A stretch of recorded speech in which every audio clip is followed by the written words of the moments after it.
El centro de la justicia. Puso también Josafat en Jerusalén a algunos de los levitas y sacerdotes, y de los padres de familias de Israel, para el juicio de Jehová y para las causas, y volvieron a Jerusalén. Segundo libro de Crónicas 19:8. Tomando un solo versículo para nuestra reflexión devocional, partiremos de la meditación anterior para proseguir en la de hoy, en hilación con el nombramiento de los jueces, por parte de Josafat. Nombró, pues, a jueces que juzgaran con juicio justo por todo el reino, conforme a la ley de Dios. Asimismo, según leemos, Josafat hizo volver a Jerusalén, el centro de la justicia donde llevar a cabo los sacrificios para la reconciliación con Dios, a sacerdotes y levitas, poniendo también ahí jueces de entre los jefes patriarcales.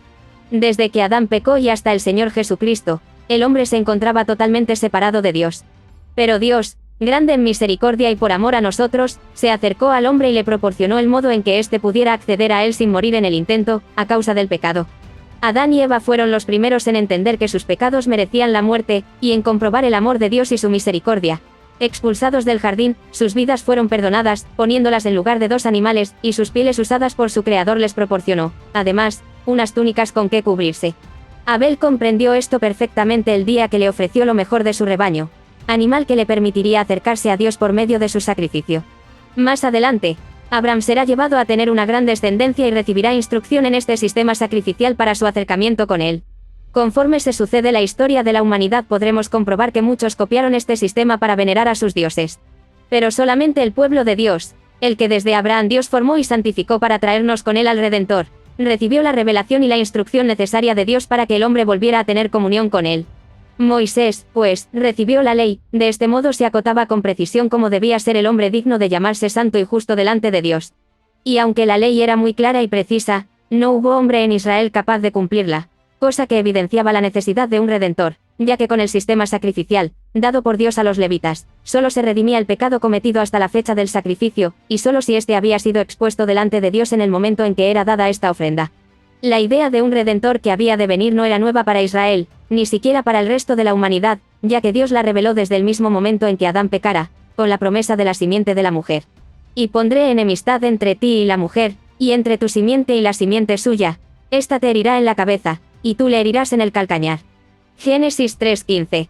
Cada pecado que comete el hombre tiene un valor infinito, por cuanto el hombre no peca contra sí mismo, sino contra Dios, su Creador, que es eterno. Siendo así, el Redentor no podía ser otro que Dios mismo dando el pago por los pecados, porque de otra manera, ni sacrificándonos toda la humanidad seríamos capaces de redimirnos de nuestra condena.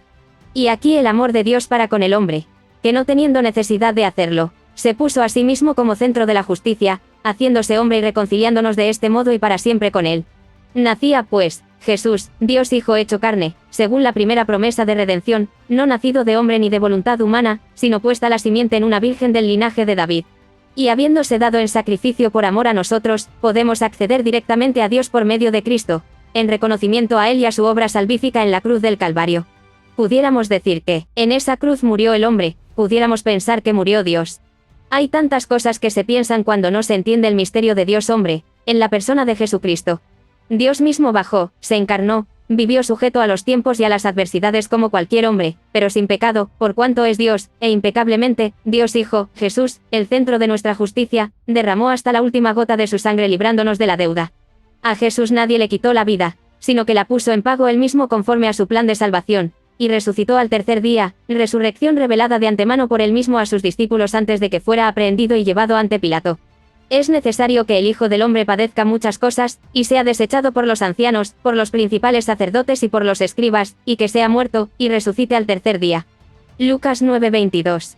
Resucitado y a la diestra del Padre, el Señor Jesucristo es nuestro centro de la justicia, quien librándonos de la condena por el pecado a todos los que creemos en Él, no nos dejó solos, sino hizo morar en nosotros el Espíritu Santo, el intercesor, guía y consejero, Dios mismo, adoptándonos en la nueva identidad de hijos suyos en Cristo Jesús. En el Señor Jesucristo hay justicia para con toda la humanidad, siendo que hay redención para con el que en Él cree y condena para con quien lo rechaza. Su justicia no tardará mucho en caer sobre vivos y muertos, y ya no habrá quien se libre, porque así lo ha dictaminado. He aquí yo vengo pronto, y mi galardón conmigo, para recompensar a cada uno según sea su obra. Apocalipsis 22:12. Hoy Dios está teniendo paciencia con todos los hombres, para que creamos en Él y seamos salvos, antes del gran día en que debamos rendir cuentas delante de su trono. Si nacimos de nuevo en Cristo, tengamos paz, pero miremos bien cómo andamos, según la nueva identidad.